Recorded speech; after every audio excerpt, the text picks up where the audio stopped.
Fint, Søren. Søren, nu har jeg 7 spørgsmål, og det første, det er mad. Så siger jeg mad. Så siger jeg natur.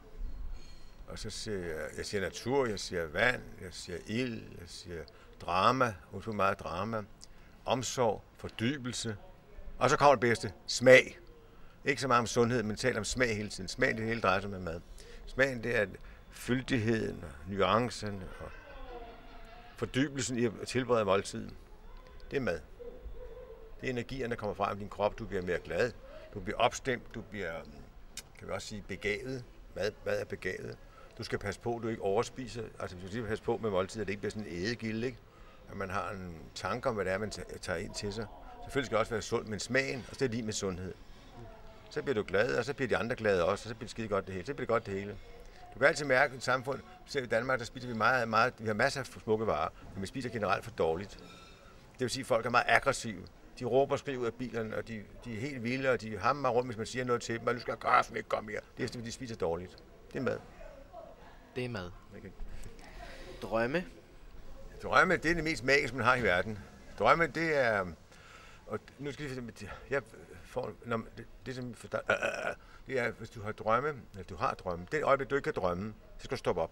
Så skal du virkelig tænke på, hvad fanden er det galt med det her.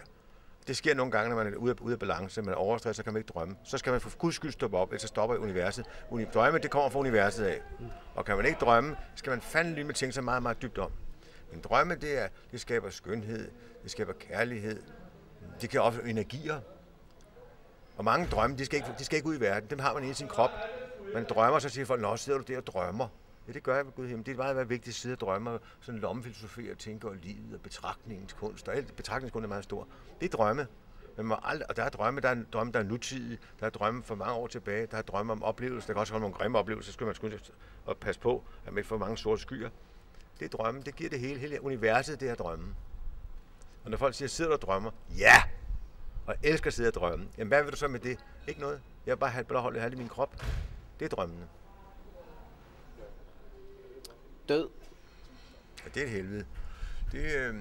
Jeg ved godt, at vi har så meget talt i øjeblikket, om vi skal erkende døden, og vi skal være så fans bevidste om døden. Jeg synes, det er rædselsfuldt. Man skal ikke være bevidst om døden. Man skal bruge livet ordentligt og respektfuldt. Men man siger også, at man skal have respekt for døden. Det skal man også have.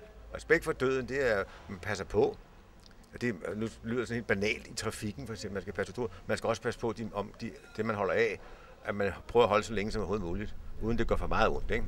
Men det der med at dyrke døden og forstå døden, det kan jeg slet ikke sige noget om. Jeg kan ikke forstå døden overhovedet. Jeg synes, det er en rædselsfuld tanke at skulle forstå døden. Man skal bruge tilværelsen på en ordentlig måde, så vidt det er jo ikke altid lige nemt, vel? Få noget godt ud af tilværelsen og være sig selv, så er den ikke så slem for en, tror jeg. Men jeg er ikke så meget for at sige, om jeg har angst for døden. Jeg har dødsangst. Jeg lider af kronisk dødsangst, som jeg kan ikke sige om det. Kærlighed. Ja, det er vigtigt. Nu bliver vi sgu ved med det der. Det er meget smukt sagt.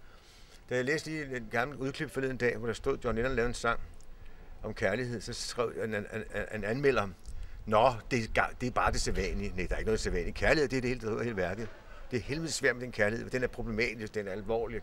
Kærlighed til en kvinde, det er fantastisk. Man bliver slæbt rundt i hele arenaen, man bliver pisket rundt, og man er stadig forelsket. Dem, der er mest umulige overfor en, har man størst kærlighed til.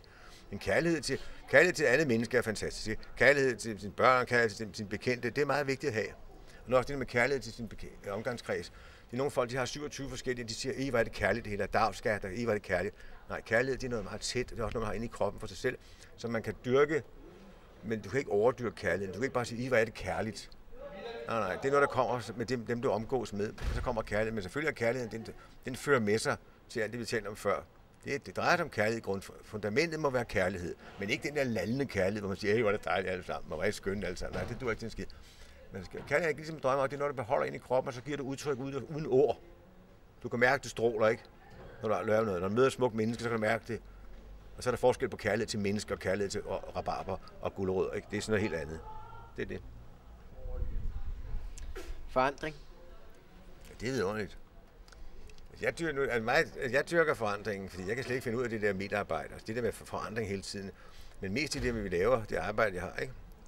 Der forandrer vi os hele tiden, og mennesket forandrer sig jo hele tiden. Men forandring hjemme, det er jeg sgu ikke så meget for privat.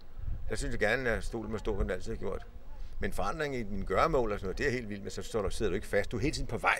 Hele tiden er man på vej her i livet. Ikke? Det er det, der er vidunderligt med livet. Det er, at man når det vidunderligt. Det er ikke vidunderligt altid. Det vil jeg gerne lige pointere kraftigt. En forandring, det kan jeg godt lide. Men ikke min soveforandring, min hvileforandring, min drømmeforandring, det må ikke forandre. Men elementære ting, materielle ting, de lader den forandre sig hele tiden. Det er på vej, man er hele tiden på vej, så kommer forandringerne. Men de skal også gerne komme med kærligheden og drømmene og alt. Det altid skal være hænge sammen. Det er forandringen. Film.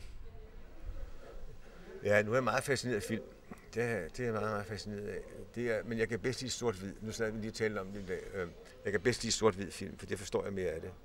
Film, det er for mig igen til fordybelse, men også til smil og grin og latter for hele grin, og ikke altid være så dybsindig, at man skal hele tiden forstå noget i filmen. Du skal forstå, hvorfor Gør godt gjorde sådan, at Chaplin gør sådan. Det er ikke bare nemlig. Der er ikke noget, der hedder bare her i livet. Det er også noget smukt, noget kunstværk, der er smukt og udtryksfuldt, og det kan være debatteret, være i debat, og det kan være ren kærlighed igen, og det kan være drømme, og det er det, film der er. Film er en fantastisk underholdning også. Og man kan se sørgelige ting, man kan se tragiske ting i film. Men det er helt sort-hvid, fordi det kan jeg virkelig lide. Skyggerne, det er det vigtigste for mig i film. Kinesermanden. Han er jo et unikt tilfælde af racen. For det første har han en meget stort selvet, ordet selvet, ikke? Og så har han en meget beskeden tilgang til tilværelsen, som er meget vigtig. Og så har han en utrolig energi og en glæde med et meget følsomt menneske, som stadigvæk ikke kan tale alt sammen, tror jeg, han forstår. Det gør han ikke. Han forstår nogle ting, men han forstår, hvordan han skal dreje håndværket, at han rører med noget. Han har udviklet sig her i de 10 år, nej, det er ikke det løg. Han har været 5-6 år. Han har udviklet sig utrolig meget for den fuldstændig da Henrik tog ham ind, ikke? Henrik tog ham ind og skulle arbejde. Nu er han sådan en lotusblomst. Der står han sådan en lotusblomst. Vi kan også sige, åkan, der står så meget smukt, ikke? Og lukker sig, når kulden kommer. Det er menneskelige kulde, så vil jeg mærke, hvis der er noget sådan dumt, der bliver nervøs, så lukker han sig. Det er vi. Det er vi. Ja. Tak, det var alt. Okay, godt. Tak.